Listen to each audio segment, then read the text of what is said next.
Assalamualaikum warahmatullahi wabarakatuh. Selamat pagi teman-teman semua. Semoga teman-teman dalam keadaan sehat walafiat. Amin ya robbal alamin. Baiklah, alhamdulillahirabbil alamin. Wassalatu wassalamu ala asrafil anbiya'i wal mursalin wa ala alihi washabihi rasulillahi ajmain. Puji syukur marilah kita ucapkan kehadiran Allah Subhanahu wa taala yang mana Allah telah melimpahkan rahmat dan karunia-Nya kepada kita semua sehingga kita dapat hadir di mata kuliah kita pada pagi hari ini, yaitu mata kuliah Manajemen Diklat. Nah, sebelumnya teman-teman, kami dari kelompok 11 kami beranggotakan 4 orang, yaitu saya sendiri Putri Sinta, ada teman saya Indri Selvia Putri, Mutiara Anindita Abefit, dan Yuni Normaliza. Nah, kali ini teman-teman, kami dari kelompok 11 akan memaparkan materi tentang evaluasi program diklat. Nah, sebelumnya teman-teman pasti mengetahui apa itu evaluasi, apa itu program, dan apa itu diklat. Sudah sangat lumrah sekali bagi teman-teman. Nah, sekarang kita ungkit lagi membahas tentang evaluasi, program, dan diklat. Nah, kita telah mengetahui bahwa evaluasi itu adalah penilaian. Nah, di sini ada pendapat bahwa evaluasi itu berperan penting dalam keseluruhan program pembelajaran dan pendidikan, termasuk pada program pendidikan dan pelatihan diklat pada latar pendidikan non-formal. Nah, itu pendapat dari Supriyono pada tahun 2007 halaman 8. Nah, ada juga yang berpendapat bahwa evaluasi itu adalah proses yang sistematis dalam pengumpulan data dan informasi terinterpretasi untuk menentukan tingkat pencapaian tujuan pengajaran. Itu pada tahun 2005 halaman 5, itu pendapat dari Gronlund dan Lin. Nah, kita masuk pada kata yang kedua, yaitu program. Nah, program, kita telah mengetahui bahwa program itu adalah suatu rangkaian kegiatan sebagai bentuk implementasi dari suatu kebijakan. Nah, ada juga yang berpendapat bahwa Dr. Ahmad Zaidun, dia berpendapat bahwa program tersebut dikaitkan dengan evaluasi program, maka program itu didefinisikan sebagai suatu unit atau kesatuan kegiatan yang merupakan realisasi atau implementasi dari suatu kebijakan berlangsung dalam proses yang berkesinambungan. Nah, itu menurut Dr. Ahmad Zaidun. Nah, setelah kita mengetahui dari beberapa pendapat tersebut, jadi dapat kita ambil sedikit kesimpulan bahwa evaluasi program adalah suatu unit atau kesatuan kegiatan yang bertujuan mengumpulkan informasi tentang realisasi atau implementasi dari suatu kebijakan. Nah, teman-teman, dari beberapa pendapat yang saya jelaskan tadi, dapat kita ambil kesimpulan bahwa evaluasi program diklat itu adalah suatu proses sistematik untuk mengumpulkan data atau informasi yang bertujuan untuk menilai tingkat keberhasilan program diklat yang dilaksanakan. Nah, mungkin itu saja materi dari saya. Materi selanjutnya akan dijelaskan oleh teman saya.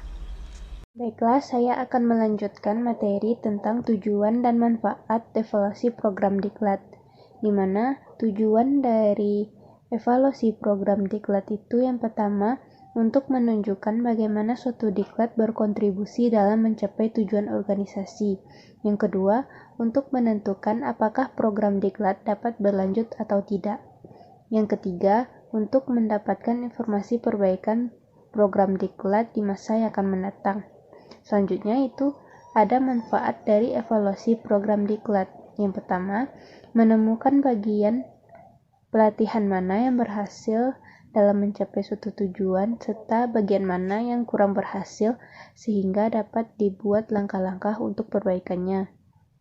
Yang kedua, memberi kesempatan kepada peserta untuk menyumbangkan saran dan penilaian terhadap program yang telah dijalankan. Yang ketiga, memberikan masukan untuk perencanaan program. Yang keempat, memberikan masukan untuk kelanjutan perluasan dan penghentian program. Yang kelima, memberi masukan untuk memodifikasi program. Dan yang terakhir, memperoleh informasi tentang faktor pendukung dan faktor penghambatnya. Selanjutnya itu ada komponen evaluasi program diklat, di mana menurut Ryan Arthur pada tahun 2018, evaluasi program diklat itu mempunyai komponen. Yang pertama, evaluasi peserta meliputi pre atau post test, ujian tertulis, ujian praktik, ujian komprehensif, evaluasi tatap muka, evaluasi pengajar, dan evaluasi penyelenggaraan. Yang kedua, evaluasi pengajar meliputi penampilan pengajar, metode pembelajaran, kemampuan mengelola waktu, dan sistematika penyampaiannya. Dan yang terakhir itu ada evaluasi penyelenggaraan, terdiri dari kurikulum, pelayanan penyelenggara, ruang makan dan konsumsi, serta sarana dan prasarana. Mungkin sekian dari materi dari saya kembalikan kepada moderator. Baiklah teman-teman, materi selanjutnya akan dilanjutkan oleh Mutiara Anindita Abifit. Kepada Mutiara Anindita Abifit, dipersilahkan. Saya akan melanjutkan materi tentang instrumen evaluasi program diklat. Yang pertama, observasi yang dilakukan untuk melengkapi informasi. Yang kedua, anecdotal record, catatan pelatih hasil pengamatan perilaku peserta yang dianggap penting dan untuk dipertimbangkan, melengkapi hasil evaluasi dan instrumen lainnya. Yang ketiga, rating scale, berbeda dengan AR yang tidak terstruktur. RS dapat memberikan prosedur yang sistematik dalam mencatat dan melaporkan hasil evaluasi, hasil observasi yang terstruktur, dan ada tingkatan yang dipilih. Yang keempat, checklist, hampir sama dengan RS. Perbedaannya adalah macam pilihan yang diberikan untuk dipertimbangkan. Pada RS ada tingkatan yang harus dipilih, sedangkan pada checklist yang dipilih ya atau tidak karakteristik yang disebutkan dalam pilihan. Materi berikutnya itu tahap-tahap evaluasi program diklat. Yang pertama, persiapan evaluasi. Yang kedua, mengembangkan instrumen evaluasi. Yang ketiga, menganalisis data. Yang keempat, pengolahan menganalisis data. Yang kelima, menyusun laporan. Sekian materi yang dapat saya sampaikan. Saya kembalikan kepada moderator. Nah, baiklah teman-teman, materi terakhir akan disampaikan oleh Indri. Kepada Indri, dipersilahkan. Baiklah, Assalamualaikum warahmatullahi wabarakatuh. Perkenalkan, nama saya Indri Solvia Putri.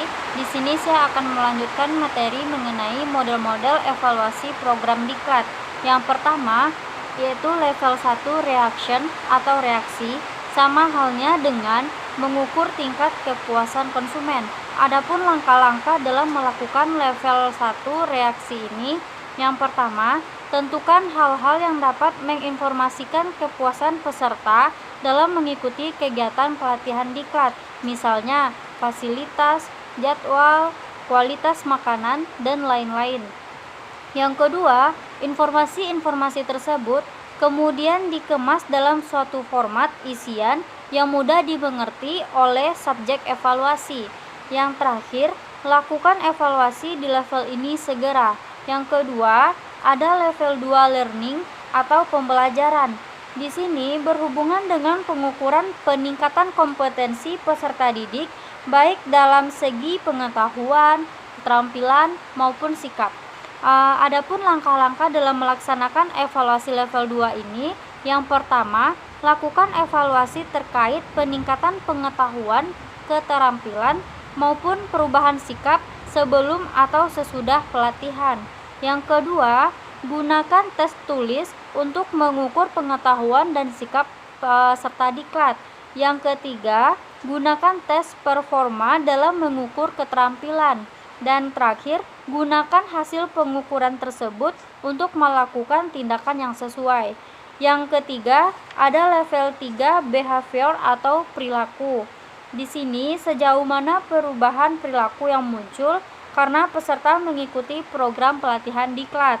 Adapun langkah-langkah dalam melakukan evaluasi level 3, yang pertama, lakukan terlebih dahulu evaluasi 1 dan 2. Yang kedua, berikan waktu untuk berlangsungnya perubahan perilaku. Dan yang ketiga, lakukan evaluasi perilaku baik sebelum atau sesudah program pelatihan. Yang keempat, lakukan metode survei menggunakan kuesioner atau wawancara pada peserta pelatihan diklat. Yang kelima, lakukan evaluasi ke semua peserta wawancara. Dan yang keenam, lakukan evaluasi ulangan pada waktu yang sesuai. Terakhir, pertimbangan faktor biaya pelaksanaan evaluasi perilaku. Dan terakhir ada level 4, result atau hasil, mencangkup hasil produksi yang meningkat, kepuasan pelanggan, peningkatan moral pegawai, dan peningkatan keuntungan perusahaan. Adapun langkah-langkah dalam melakukan evaluasi level 4 ini, yang pertama, lakukan terlebih dahulu evaluasi level 3 tadi. Yang kedua, berikan waktu dalam melihat dampak muncul untuk tercapai. Yang ketiga, dapat dilakukan dengan metode survei menggunakan kuesioner atau melakukan wawancara. Dan yang keempat, lakukan evaluasi ulangan pada waktu yang sesuai. Yang kelima, pertimbangan faktor biaya pelaksanaan evaluasi perilaku. Dan terakhir, dapat menggunakan data sekunder, contohnya data penjualan, data produksi, dan lain-lainnya. Mungkin itu saja yang dapat saya sampaikan. Saya kembalikan kepada moderator. Nah, teman-teman, itulah tadi pembahasan materi tentang evaluasi program diklat. Nah, semoga dengan video ini teman-teman bisa memahami apa itu evaluasi program diklat. Nah, mungkin itu saja dari kelompok kami. Ada salah dan janggalnya, kami mohon maaf. Saya tutupi saja dengan membaca wabillahi taufiq wal hidayah. Wassalamualaikum warahmatullahi wabarakatuh.